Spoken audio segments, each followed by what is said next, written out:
Probably not. Okay. Hey, it's that time. We're gonna get started. We're gonna do some D&D. I'm not. My hair just started sweating. I'm nervous. I know. Good way. Like an excited. Am I here or am I just anxious? Love it. Love it. Oh my god. Kayla, here we go. I know. Here we go. We're about to start. Oh my god. Yep, as I'm I really do my little excited about DJ over here and switching the music. So, with that, let's get started. Okay. Oh no! Well, thunder literally just struck right after you said let's get started, and this, damn, really immersive over here on my end. Okay, with the thunderstorm in the background right now. The weather's a paid actor. It is. Love that. Love that. Yeah. Remy. Okay, are we ready? Let me just ask that I'm first. ready. Are we ready? Boom, boom, Yes. boom. Ready. Okay. One last check on our lad. Nothing heard from him. Okay. So, we see, to start with, a bleak landscape where the sun never shines. The clouds are always a thick gray, casting a perpetual shade over the land.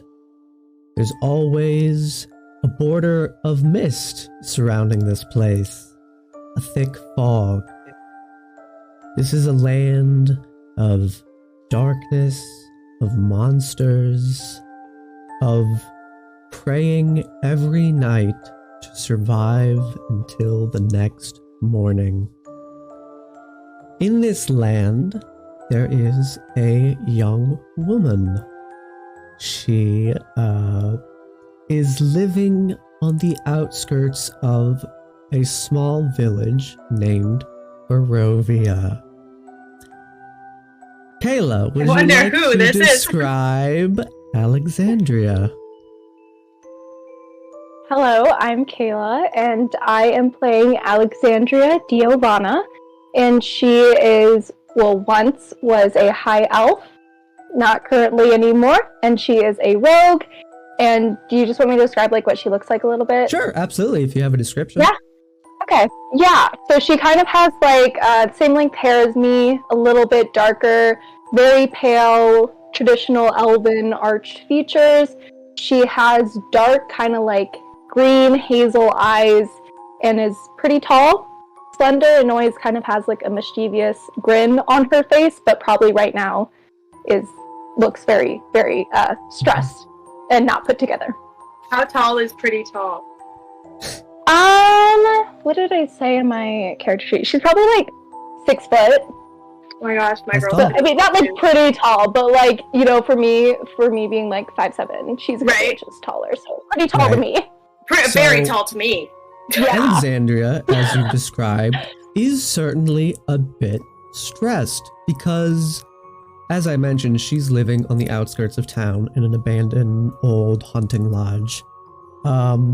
The reason she is living outside of town is because about a month ago, a young vampire, after a few months of wooing her, actually managed to lure her back to a private room, tie her up, and turn her. Or at least he tried to. But she got away and had stumbled out into the street, not before the full process could take place, resulting in Alexandria becoming a half-vampire, a Dhampir. Ever since that day, she has had a thirst for blood. She doesn't need to drink blood to survive, but the longer she goes without drinking blood, the less of a person she feels like, and the more like a monster. So where we pick up with Alexandria's story is it's late in the afternoon. People are already boarding up, heading back to their homes, locking things down, preparing for the evening. Say it's about 5 to 6 p.m. Alexandria would know, along with everybody in Barovia, that when night comes, you don't want to be caught outside, because that's when the mists roll and monsters appear. What those monsters are, that's a toss-up. People will say different things, you know, dire wolves or undead or, you know, just creatures indescribably grotesque, just watching from the mists. One creature they all know about is vampires. Everybody in Barovia has suspicion about vampires. Everyone's brother's cousin or neighbor's neighbor has at least one story of some encounter that they will swear on, of a pale figure in the night attacking someone, drinking their blood, or finding a relative bled dry in the morning. So, where Alexandria is right now, in this late afternoon evening, is skirting around the outside of the village of Barovia, not too far from the actual town itself. Rations at the abandoned hunting lodge where she's been staying have pretty much run out. She's coming back into town to try and pilfer some more food. And a place that she has pilfered from before that she knows will likely have food is a butcher shop in town. Alexandria would know that the butcher of this butcher shop is probably at the tavern right now having a last few drinks before heading home in the evening. He doesn't live in the butcher shop, but he does live in a building adjacent to it, a small building. So, with that, Alexandria, on your way to the butcher shop, that's where we pick up. What would you like to do? I guess I'd just like to continue on to the butcher shop. Is there, like, any people walking around right now? I imagine that, like... Hey, first roll, give me a perception check. Ooh. Oh, here we go! Make sure I have 1. 13. 13. Oh. Okay, I mean... Oh, wait. I have, You wait, have a perception. Hold on. That's 13 plus 3, 16, actually. 16. That's pretty good. Yeah, you see, there are guards in town, but they're not the kind of people that are gonna necessarily go out of their way to, like, apprehend anyone, or they're not, like, super vigilant. They're mostly there with, like, torches and their spears in case some monster appears, and likely they'd probably flee, but they're there, so that's why they exist, is to defend from monsters. Something Alexandria herself once did, before becoming one herself. So yeah, you do see, you know, patrolling away from the butcher shop, you know, backs turned far up the street. There's 2 guards standing in the center of, like, a little town plaza where there's, like, a well, just with torches, just having a discussion. And you can see further down the road, there's a couple people milling about heading back to their homes. You can see the butcher shop. As you expected, it appears to be unoccupied. And you know that there is a front door and a back door into this butcher shop. I'm going to kind of continue on, probably gonna, like... Did you hear that? I did Did not- you hear that?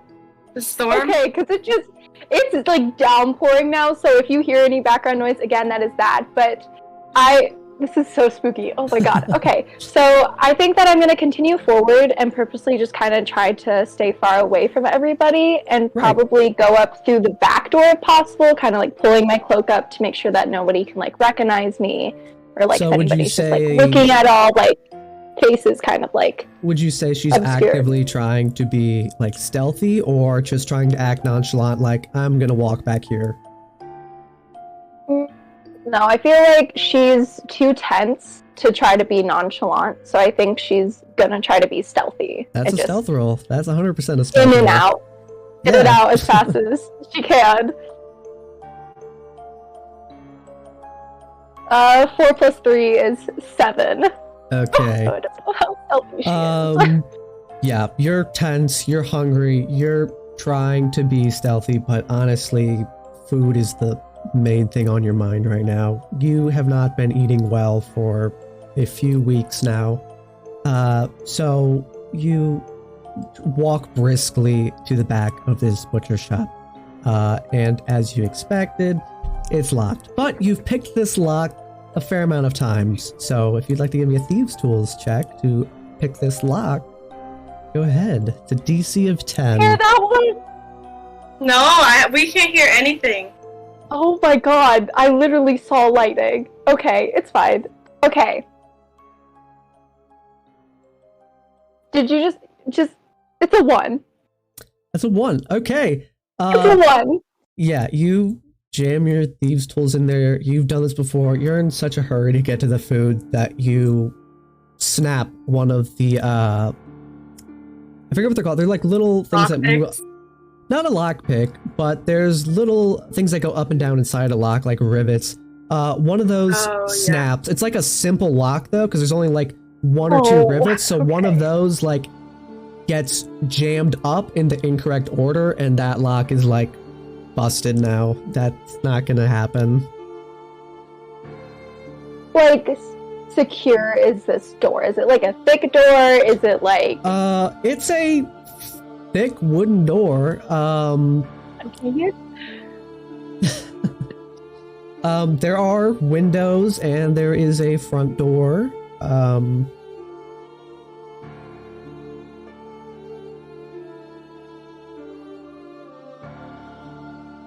Windows. Yes.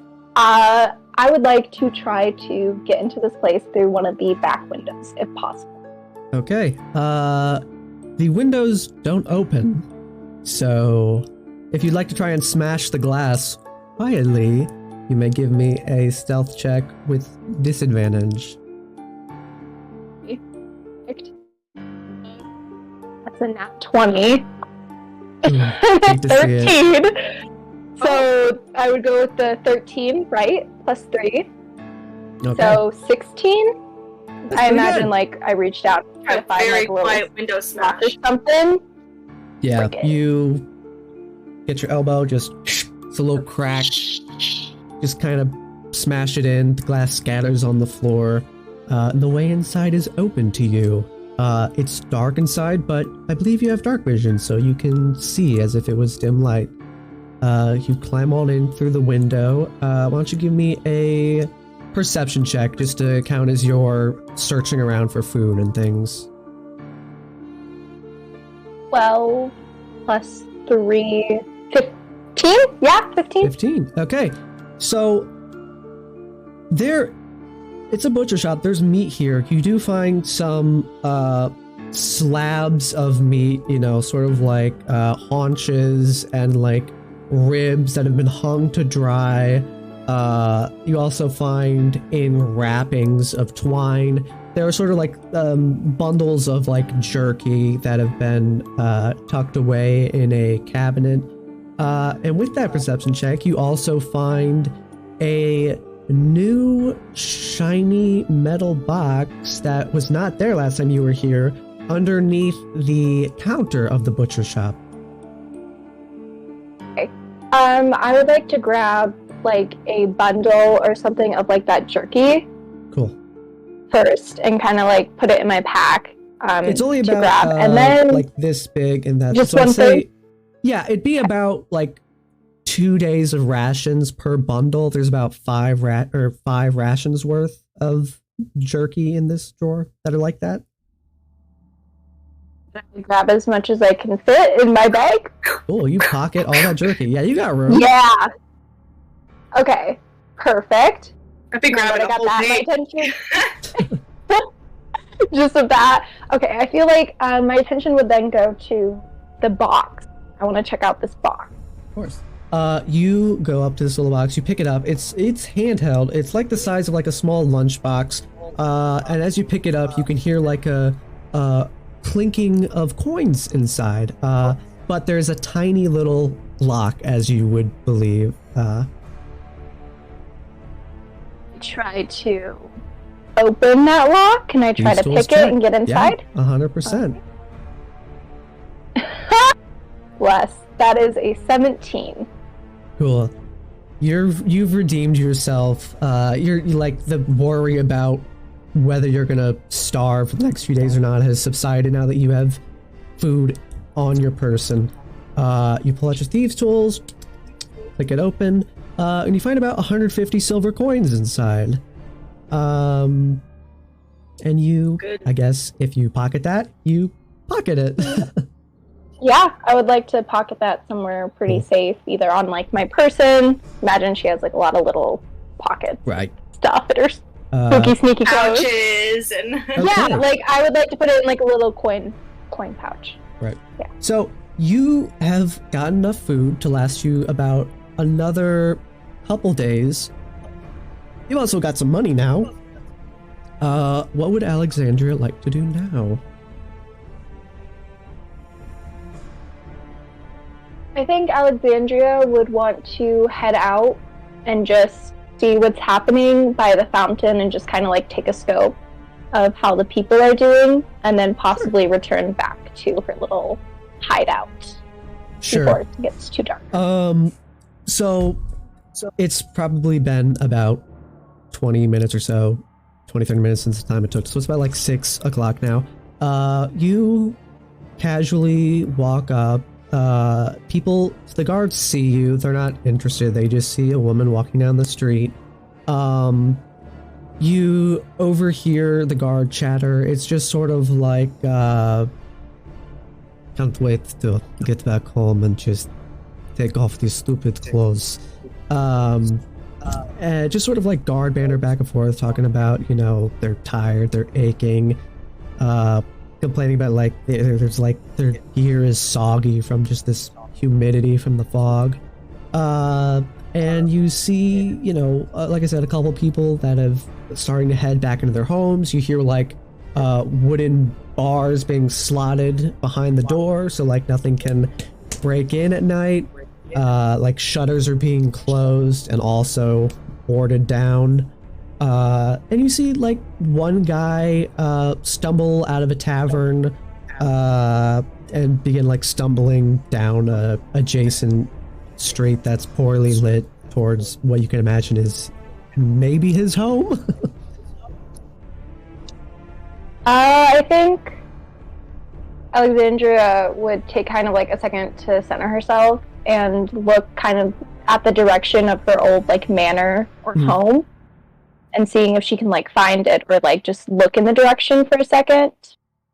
Yeah, you can see, you know, more on the outskirts of town, on the opposite of like, you're sort of in the southeastern outskirts, like not necessarily on the cusp of the edge of town, but you know, about a mile or two outside of town, just on like the border of like the woods, where beyond like just a little bit into the woods, there's that ever-present wall of mists that is so infamous in Barovia. The manor is on the northwestern side of town, sort of elevated up on a bit of a hill, and you see the home you grew up in, where Lord Cassius raised you, the stern man he was, and trained you into a pseudo-soldier of his, someone who could sneak around, gather information, and do the sorts of things a burgermeister would need someone to do covertly.